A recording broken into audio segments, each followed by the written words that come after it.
Hello everyone, நம்ம இன்னைக்கு இந்த வீடியோல ப்ரொஃபஷனல் இன்கம் கம்ப்யூட்டேஷன் சார்ட்டர்ட் அக்கௌண்டன்ட்டுக்கு எப்படி பண்ணணும்னு பார்க்க போறோம்.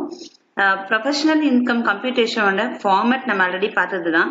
Total professional receipts minus total professional expenses. இப்போ ஒரு சார்ட்டர்ட் அக்கௌண்டன்ட்டுக்கு ப்ரொஃபஷனல் ரெசிப்ட்ஸ் அப்படிங்கிறது என்னெல்லாம் இருக்கும் அப்படிங்கிறது லிஸ்ட் பண்ணியிருக்கேன். அதே மாதிரி professional expenses also given in this format.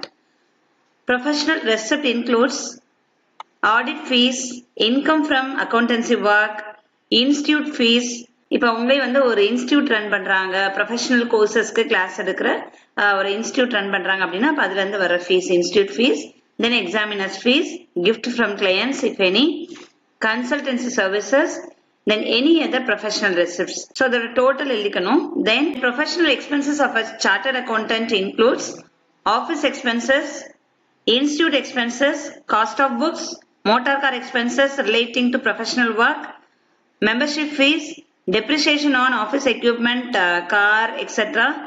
Any other expenditure incurred to increase professional knowledge, and stipend to trainees, subscriptions, depreciation on office furniture, any other professional expenditure. Then இதோட total பண்ணிக்கணும்.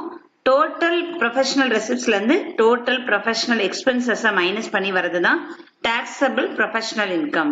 Chartered accountant professional income computation-கான problem பார்க்க போறோம். Mr. Ramakrishna is a chartered accountant. He has submitted the following incomes and expenditure account for the year 2023 to 24. Compute his income from profession for the assessment year 24 to 25. நம்மளுக்கு இங்க income and expenditure கொடுத்திருக்காங்க. அப்புறம் சில adjustments இருக்கு.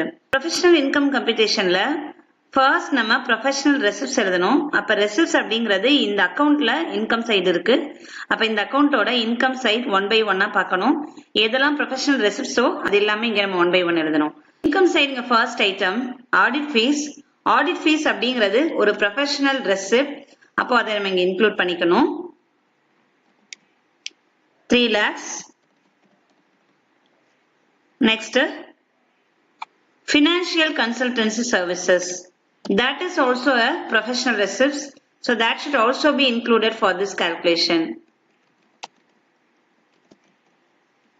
60,000.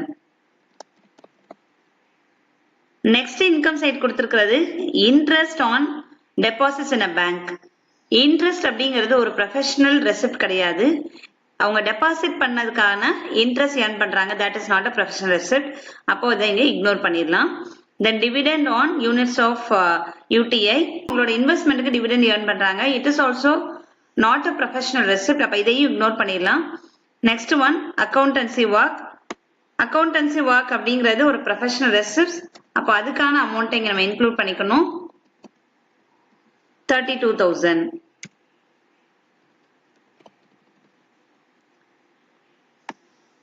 So income side இப்ப நம்ம complete பண்ணியாச்சு. அட்ஜஸ்ட்மெண்ட்டையும் நீங்க ஒரு டைம் பாத்துறணும். ஏன்னா இப்போ இங்க அக்கௌண்ட்ல ஏதாவது நம்ம இன்க்ளூட் பண்ணாத இன்கம் அட்ஜஸ்ட்மெண்ட்ல ப்ரொஃபஷனல் ரெசிப்ட் இருக்கு அப்படின்னா அதையும் நம்ம இங்க இன்க்ளூட் பண்ணிக்கணும். பட் இங்க அட்ஜஸ்ட்மெண்ட்ல வந்து எதுவுமே ப்ரொஃபஷனல் ரெசிப்ட் இல்ல. ஆஃபீஸ் ரெண்ட் அப்படிங்கிறது expense, depreciation, car expense. So அட்ஜஸ்ட்மெண்ட்ல கொடுத்திருக்க எல்லாமே எக்ஸ்பென்சஸ். அப்போ இந்த ரெசிப்ட் டோட்டல் பண்ணி டோட்டல் ப்ரொஃபஷனல் ரெசிப்ட் எழுதிடலாம். 3,92,000. நெக்ஸ்ட் நம்ம எழுத போறது ப்ரொஃபஷனல் எக்ஸ்பென்சஸ். எக்ஸ்பென்சஸ் அப்படிங்கிறது இங்க எக்ஸ்பென்சஸ் சைடு நம்ம இன்கம்ஸ்க்கு பண்ண மாதிரி 1 by 1 நீங்க ப்ரொஃபஷனல் எக்ஸ்பென்ஸ் அப்படிங்கறத செக் பண்ணிட்டு ப்ரொஃபஷனல் எக்ஸ்பென்ஸ் அப்படின்னா நம்ம இந்த கம்ப்யூட்டேஷனுக்கு எடுத்துக்கணும். Office rent. ஆஃபீஸ் ரெண்ட் அப்படிங்கிறது ஒரு ப்ரொஃபஷனல் எக்ஸ்பென்ஸ். 33,000 கொடுத்திருக்காங்க. In adjustment also we are given office rent. Office rent rupees 3,000 though paid is not recorded. இந்த 3,000 rupees பே பண்ணிட்டாங்க. பட் இந்த அக்கவுண்ட்ல ரெக்கார்ட் பண்ணலன்னு சொல்லியிருக்காங்க. அப்போ இந்த பீரியடுக்கான டோட்டல் ரெண்ட் பெய்டு நம்ம இங்க டிடெக்ட் பண்ணிக்கலாம். 33,000 which is given in income and expenditure account. 3,000 rupees paid but not recorded in the account. அப்போ total expenses paid 36,000. Next, salary to staff. It is also a professional expense. அப்ப அதை இங்க detect பண்ணிக்கலாம். Salary to staff 75,000. Next கொடுத்திருக்கிறது charities. Charities அப்படிங்கிறது ஒரு donation and that is not a professional expense. அப்ப அதை இக்னோர் பண்ணிடலாம். Gift to relatives. இதுவும் ப்ரொஃபஷனல் எக்ஸ்பென்ஸ் கிடையாது. இதையும் நீங்க இக்னோர் பண்ணிடலாம்.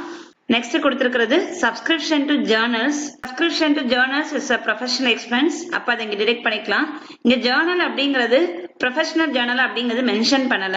பட் நம்ம அசியூம் பண்ணிக்கணும். ஜேர்னல் அப்படின்னு கொடுத்திருக்கிறதுனால இது ப்ரொஃபஷனல் ரிலேட்டட் அப்படின்னு நம்ம அசியூம் பண்ணிக்கிட்டு அதை இங்க டிடெக்ஷனுக்கு எடுத்துக்கணும். சப்ஸ்கிரிப்ஷன் டு ஜேர்னல்ஸ்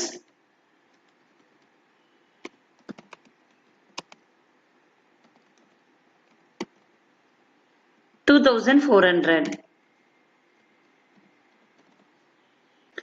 நெக்ஸ்ட் கொடுத்திருக்கிறது டிராயிங்ஸ். டிராயிங்ஸ் அப்படிங்கிறது ப்ரொப்ரைட்டர் அவங்களோட பர்சனல் பர்பஸ்க்காக வித்ட்ரா பண்றது. So it is not a professional expense that can be ignored. Then car expenses 24,000 given. இங்க அட்ஜஸ்ட்மெண்ட் இருக்கு. 30% of car expenses are related to personal purpose. 30% personal purpose அப்படின்னா balance 70% professional purpose. அப்போ இங்க given அமௌண்ட்ல 70% மட்டும் நம்ம calculate பண்ணி இந்த கால்குலேஷனுக்கு எடுத்துக்கணும். 24,000 into 70%. 16,800.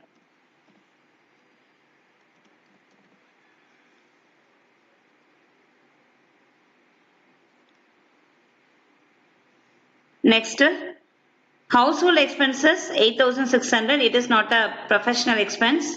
Then NSE purchase 20,000. It is also not a professional expense. That can also be ignored. இப்போ expenses side over. Adjustment பார்க்கணும். Office rent already நம்ம கன்சிடர் பண்ணியாச்சு. Depreciation of car during the year 6,000. இப்போ இங்க car எக்ஸ்பென்சஸ்க்கு சொல்லியிருந்தாங்க இல்லையா, 30% personal பர்பஸ்ன்னு சொல்லியிருந்தாங்க இல்லையா. அப்போ ரிமைனிங் 70% ப்ரொஃபஷனல் பர்பஸ் நம்ம எடுத்துக்கிட்டோம். அப்ப இந்த டெப்ரிசியேஷனையும் நம்ம அதே 70% மட்டும்தான் கன்சிடர் பண்ணிக்கணும். So depreciation 6,000 rupees into 70%.